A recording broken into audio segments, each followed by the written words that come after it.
Di awal cerita kita akan diperlihatkan dengan sebuah keluarga, yang mana di keluarga tersebut memiliki dua anak laki-laki, sang kakak bernama Ram Prasad dan sang adik bernama Laksman. Namun si Laksman ini tidak mau dipanggil dengan nama aslinya, dia selalu ingin dipanggil dengan nama Laki. Sang kakak Ram Prasad merupakan anak yang baik dan juga berprestasi.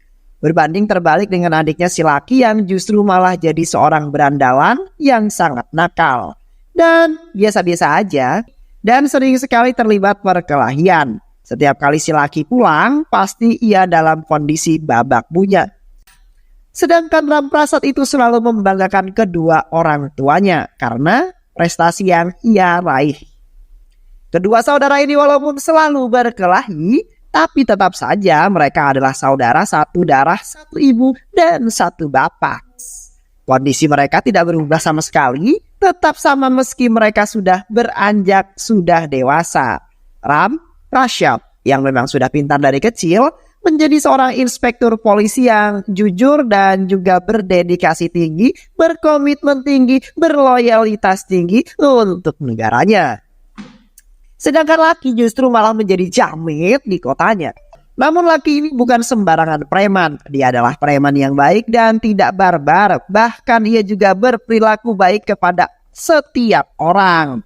Tak hanya itu, si Laki juga menganggap seorang paman yang menjaga warung kopi itu sebagai keluarganya. Namun si paman ini justru merasa ilfil kepada si Laki. Ia merasa dimanfaatkan oleh si Laki.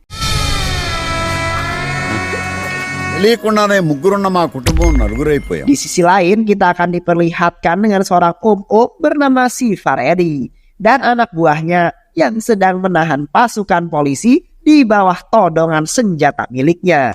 Dia memaksa petugas polisi yang bernama Rajib untuk membunuh komandannya sendiri yang bernama Samir untuk menyelamatkan nyawa petugas lainnya. Si Faredi memberikan tembakan yang mengejutkan dan menyebabkan si Rajib ini rewas atau kaget hingga ia tak sengaja menembak Samir hingga tewas.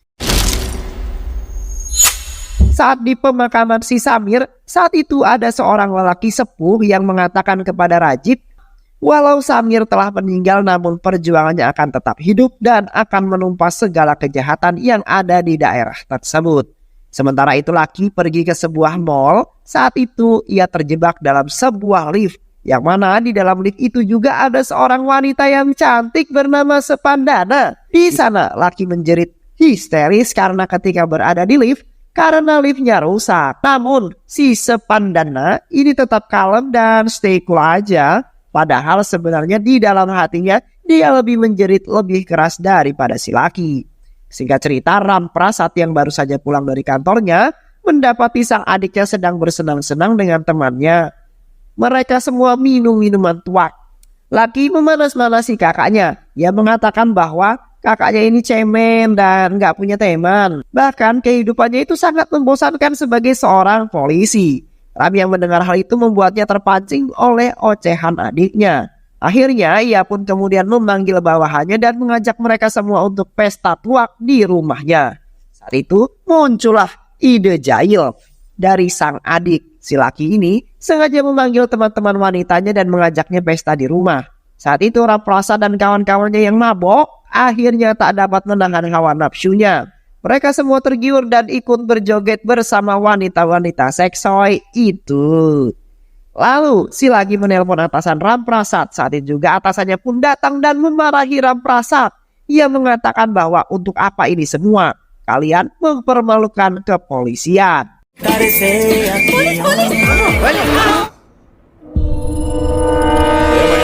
Karena kejadian itu juga membuat Ram Prasad marah kepada adiknya ini. Ia mengatakan bahwa Laki telah kelewatan dan mempermalukannya dan ia akan balas dendam. Keesokan harinya, Laki yang berada di sebuah bank bertemu lagi dengan Sepandana. Namun saat sedang bertransaksi ada perampok yang datang ke dalam bank tersebut.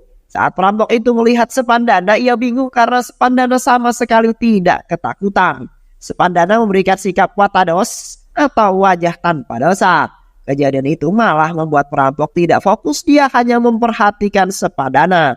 Sampai polisi datang dan akhirnya perampok itu pun ditangkap. Laki yang melihat kejadian ia pun mulai bertanya terkait keluarga dari Sepandana. Sepandana berkata bahwa ia adalah anak dari Bem Prakes, yaitu seorang pengusaha kaya raya di daerah tersebut. Dan semenjak kejadian itu Laki mulai sering bertemu dengan Sepandana. Dan dari situ mulailah tumbuh benih-benih cinta di antara mereka. Di sisi lain, para menteri di sana sedang melakukan meeting. Mereka membahas tentang si Faredi, seorang mafia jahat, agar beliau tidak boleh ikut dalam pemilihan. Saat itu orang yang dibicarakan pun datang. Si Faredi ini datang membawa makanan untuk semua para menteri di sana. Saat salah satu menteri yang menolak untuk mengikut sertakannya, ia menjaili mulut menteri itu dengan sebuah risol hingga penuh. Menteri itu akhirnya menyetujui kalau si Faredi boleh ikut dalam pemilihan. Setelah itu, si Faredi pergi dari kantor kementerian itu. Dia mendapati bahwa ada salah satu seorang yang protes bahwa si Faredi tidak boleh ikut pemilihan, di mana itu adalah ayahnya dari Ramprasad. Waktu itu anak buah dari si Faredi ingin menghajar ayahnya si Ramprasad. Namun Ramprasad yang ada di sana malah balik menghajar anak buah si Faredi. Si Faredi yang marah ingin menyerang Ramprasad, namun ia ditahan oleh anak buahnya karena di sana banyak media yang melihat. Sehingga si Faredi pun memilih untuk pergi. Suatu ketika Laki sedang ngopi bareng dengan Sepandana di kedai pamannya. Itu anak dari pamannya itu tertabrak bajai ketika sedang melintas. Tak ada cara lain, akhirnya ia memerintahkan mobil yang lewat. Ternyata di dalamnya ada Menteri Dalam Negeri yang bernama Govardan.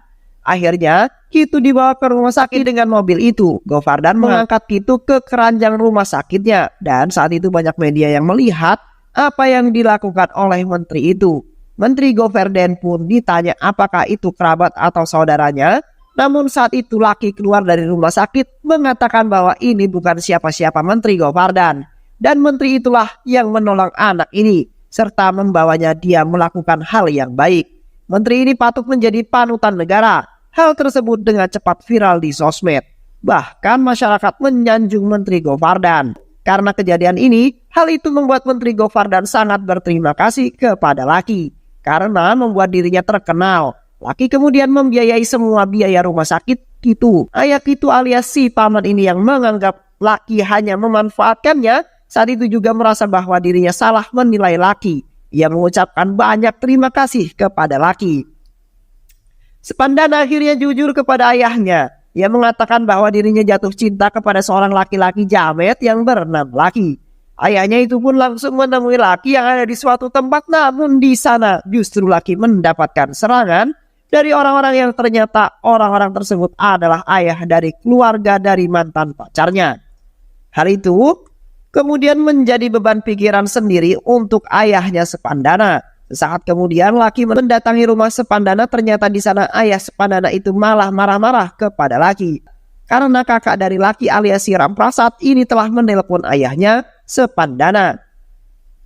Ia mengatakan bahwa Laki adalah seorang jamet dan berandalan, sehingga Laki tidak pantas dengan Sepandana. Laki pun pulang, ia marah-marah kepada kakaknya. Laki mengatakan apakah ini adalah sebuah kecemburuan bahwa Ramprasad tidak bisa mendapatkan seorang wanita, sehingga ia membalas dendam pada adiknya. Ramprasad mengatakan bahwa itu adalah balasan atas apa yang ia lakukan sebelum kepadanya. Akhirnya mereka berdua baku hantam di rumah. Ayahnya mencoba memisahkan mereka, namun tak ada gunanya. Hingga ibu Laki pun turut tangan dan menampar Laki. The power of emak-emak. Pada saat itu Laki pun pergi serta berpikir akan membalas dendam kepada kakaknya karena telah membuat ia ditampar oleh ibunya. Suatu hari Ramprasad diberikan sebuah bukti yang akan membawa si Faredi ke penjara. Semua barang bukti itu diserahkan kepada Ramprasad. Saat Ramprasad pergi, salah seorang menteri ini menelpon si Faredi. Ia mengatakan bahwa seorang polisi akan mengungkap kejahatannya. Si Faredi kemudian menelpon anak buahnya untuk membunuh Ramprasad di sebuah jalan dengan menabraknya dengan truk. Saat Ramprasad jalan menuju kantornya, dalam perjalanan ia terjebak macet. Ramprasad keluar dari mobil dan mengatur kemacetan tersebut. Namun tak lama kemudian, Laki dan teman-temannya membawa mobil Ramprasad kabur. Hal itu ia lakukan untuk membalas dendam kepada Ramprasad. Saat melintas jalan yang curam di lereng gunung, Laki mendapat hantaman dari truk bukan hanya satu namun 3 truk sekaligus, yang menyebabkan mobil jeepnya terjungkal ke dalam jurang. Namun beruntungnya Lucky dapat keluar dan lolos dari kecelakaan itu. Mobil yang terpental itu pun hancur dan terbakar bersama dengan barang bukti kejahatan si Faredi. Lucky mendatangi para sopir truk itu dan menanyakan kenapa mereka mau membunuhnya. Mereka mengatakan bahwa mereka mau membunuh Ramprasad. Mendengar hal itu, Lucky marah dan menghajar mereka hingga babak belur. Lucky menanyakan siapa dalang dari semua ini. Akhirnya mereka mengatakan bahwa dalangnya adalah si Faredi. Dengan membawa salah satu truk, Lucky pun kemudian menghampiri si Faredi yang sedang kampanye. Kemudian Lucky menerobos lautan manusia di sana dengan hebatnya. Lucky menarik si Faredi dari mobilnya. Si Faredi dimasukkan ke dalam truk dan dibawa ke pinggir jurang, di mana Lucky akan ditabrak. Di sana si Faredi dihajar habis-habisan hingga keok. Si Faredi kemudian digantung di pohon pinggir jurang itu. Kemudian dia mengancam si Faredi untuk tidak mengganggu hidupnya lagi dan juga hidup keluarganya, apalagi saudaranya Ramprasad. Kemudian ia meninggalkan si Faredi dengan menendang kepala hingga pecah ke pohon. Keesokan harinya, media pun ribut karena kejadian si Faredi yang dihajar oleh orang yang tidak diketahui. Ayah si Faredi ini datang dari kota sebelah. Ia melihat anaknya sudah masuk rumah sakit dengan kondisi yang sangat mengkhawatirkan. Ayah Redi pun mengerahkan anak buahnya untuk mencari Lucky yang mengejar anaknya. Hal itu pun didengar oleh Lucky. Lucky yang mengetahui itu justru malah mendatangi ayahnya si Faredi. Ayahnya pun kaget karena didatangi oleh laki-laki. Ia terheran-heran kenapa orang ini tidak takut sama sekali. Lucky kemudian mengatakan bahwa dirinya telah akan menghajar si Faredi. Lucky yang mengajak ayahnya si Faredi ini mengobrol dan menceritakan semuanya dari awal. Ia menceritakan bahwa semuanya berawal dari permusuhan si Faredi dengan Ramprasad. Dan juga hingga akhirnya tertabrak truk hingga dia menghajar si Faredi. Saat itu Lucky mengatakan jika terjadi sesuatu kepadanya dan keluarganya maka anak-anaknya ini tidak akan membiarkan apa yang terjadi. Jadi sudahi pertengkaran ini, jangan sampai terjadi sesuatu lagi yang tidak enak ke depannya. Dan akhirnya Lucky pun pergi dari situ. Saat pergi, salah satu anak buah dari ayahnya, Redi, ini terserang Lucky. Namun kepala anak buahnya ini pun dipukul dengan kipas angin hingga keok. Dan akhirnya Lucky pun pergi dari situ. Setelah sembuh dari hajarannya Lucky, si Faredi pun terpilih menjadi ketua menteri. Dia sangat senang dan sangat bangga saat itu. Dan si Faredi kemudian memanfaatkan hal itu untuk balas dendam kepada keluarga Lucky. Pertama, ia menyewa seorang gadis yang mana gadis ini ditampilkan di acara televisi. Gadis ini mengatakan bahwa suaminya telah dibunuh, bahkan dirinya dianggap selingkuh. Ketika melaporkan kepada polisi, justru polisi ini malah meminta jatah kepadanya untuk melayani polisi ini. Wanita ini membeberkan nama polisi, membuat publik menyudutkan Ramprasad. Bahkan semua hal menjadi salah di mata masyarakat terkait Keluarga Ramprasad juga difitnah oleh si Faredi. Itu dibangun di atas tanah yang ilegal dan tanah itu milik negara. Ramprasad kemudian diberitahu bahwa Lucky yang mencuri mobil jeepnya. Lucky kemudian mengaku itu adalah kesalahannya. Tapi ia mengatakan bahwa Ram akan terbunuh jika Lucky tidak bisa mencuri jeep tersebut. Ram menjawab Lucky tidak berusaha untuk menyelamatkan hidupnya. Dan ia menendang Lucky keluar dari keluarga. Lucky pun diculik oleh si Faredi. Ia secara brutal dipukuli dan ditinggalkan tergantung di pohon yang sama pernah ia lakukan kepada si Faredi.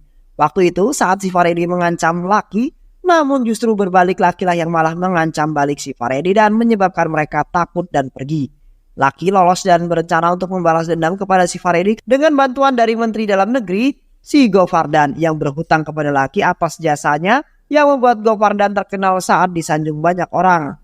Lucky membuat sebuah drama untuk membohongi Govardan, di mana ia ditambahkan seolah-olah sekat dan seorang dokter palsu mengklaim bahwa dia hanya memiliki 1 hari untuk hidup. Govardan mengatakan dia akan mengabulkan semua permintaan Lucky. Lucky di situ meminta untuk dilantik sebagai petugas polisi khusus dan diminta Govardan untuk mendoakan dia selama 12 tahun. Sehingga mungkin ada kesempatan untuk bertahan hidup bagi Lucky. Permintaan ini pun dengan senang dikabulkan oleh Govardan. Saat itu juga Govardan mengumpulkan anggota kepolisian khusus di sana. Mereka semua harus mematuhi semua apa yang diminta oleh laki-laki ini. Untuk suatu hari ini saja, Lucky ditugaskan untuk memimpin tim polisi yang sudah jalan. Lagi, kepolisian khusus itu sebenarnya dipimpin oleh Kill Bill Pandey. Saat dalam perjalanan, Ramprasad dan keluarganya ditabrak oleh sebuah mobil bandit. Di sana mereka terpojok dan mobil pun tidak bisa dibuka. Di dalam situ juga ada Sepandana. Sepandana mendatangi mobil mereka yang tersebut dan membukakan pintu mobil. Tersangkut dan terkunci dari dalam. Preman-preman itu mulai mengincar mobil Ramprasad lagi. Para preman itu melaju ke arah mobil mereka. Tak lama dari situ, laki yang telah menjadi seorang perwira polisi dalam 24 jam datang ke situ dan menyelamatkan keluarganya.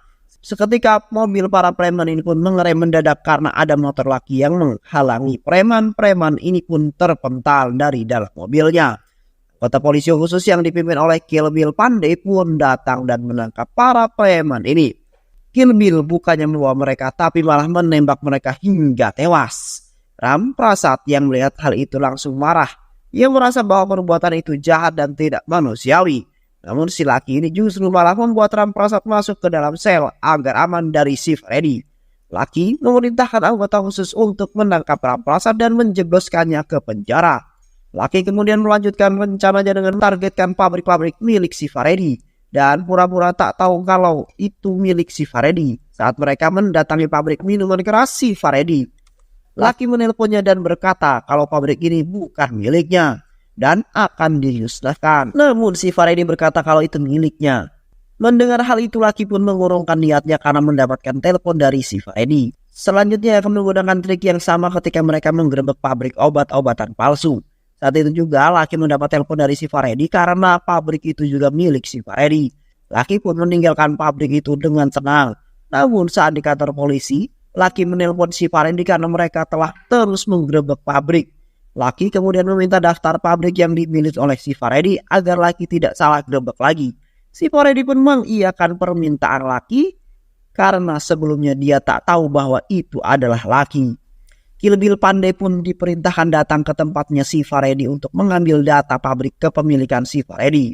Ia datang dengan style yang gahar dan mengambil daftar itu. Sebelum pergi, Kill Bill menunjukkan kekuatan supernya di hadapan orang-orang yang ada di sekitar situ dengan memukul sebuah mobil hingga bannya copot.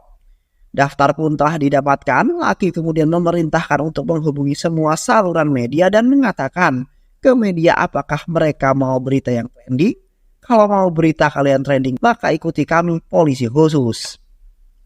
Operasi dimulai dengan diikuti semua media dan operasi pertama dimulai dengan menggerebek sebuah pabrik minuman keras yang dimiliki oleh si Freddy.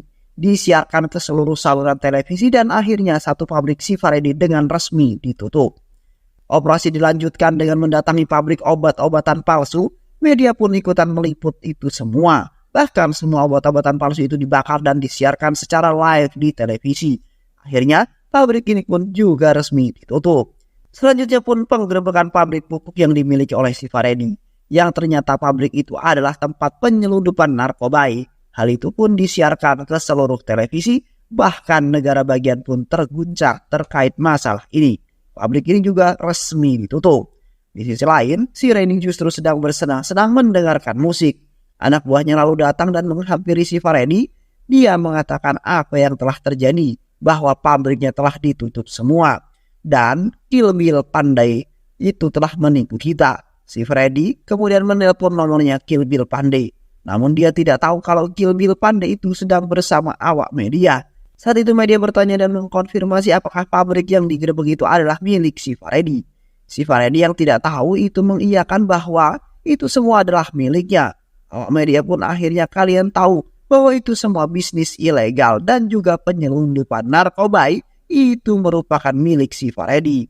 Kill Bill Pandey pun mengatakan bahwa Anda sudah selesai. Si Freddy kemudian menghubungi Menteri Dalam Negeri si Govardhan, yang mana Govardhan ini sedang berdoa di sebuah kuil selama 12 jam untuk keselamatan laki. Di sana sudah ada anak buah dari laki yang kemudian membuang telepon dari menteri, sehingga Govardhan ini tidak tahu apa-apa yang terjadi. Laki kemudian menghubungi semua menteri yang ada di negara bagian tersebut. Ia mengatakan bahwa semua telepon disadap bila menerima telepon dari si Freddy.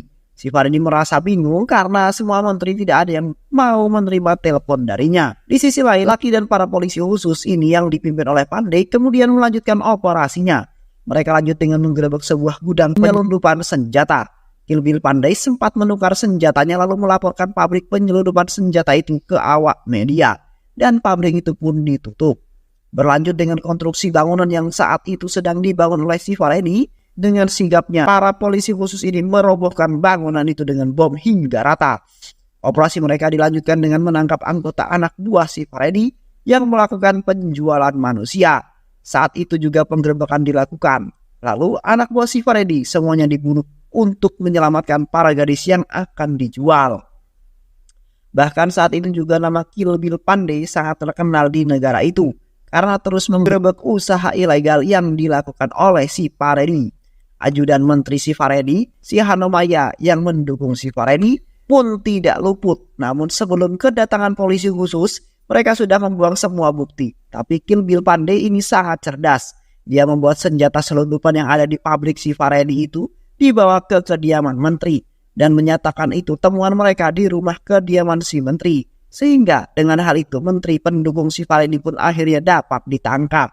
Wanita yang waktu itu pernah mengaku di televisi dengan pengakuan yang bohong untuk yang fitnah rampasan pun ditangkap. Wanita itu mengakui bahwa semua ini adalah paksaan yang harus dilakukan karena wanita itu diancam oleh si Faredi. Berita di negara bagian itu pun dipenuhi dengan nama si Faredi. Bahkan menjadi trending topik hari itu. Ayah si Faredi pun ditangkap dan mendapatkan pengamanan ketat karena mendukung kegiatan anaknya. Media pun menyerbu kediaman si Faredi untuk meminta penjelasan darinya. Saat itu si Faredi justru kabur dari rumahnya. Govardan sebagai Menteri Dalam Negeri pun dipanggil oleh CM alias Central Minister. Siapakah yang ditunjuk oleh Govardan? Kenapa bisa membuat kehebohan yang luar biasa seperti saat ini? Govardan mengatakan bahwa dia adalah seorang penderita kanker yang ingin menjadi seorang polisi dan melakukan bakti sosial selama 24 jam. Siam yang kesal memerintahkan Govardan untuk memecat Lucky dan menangkapnya. Namun para polisi yang diminta menangkap Lucky justru melawan Govardan dan tidak mau menuruti perintahnya.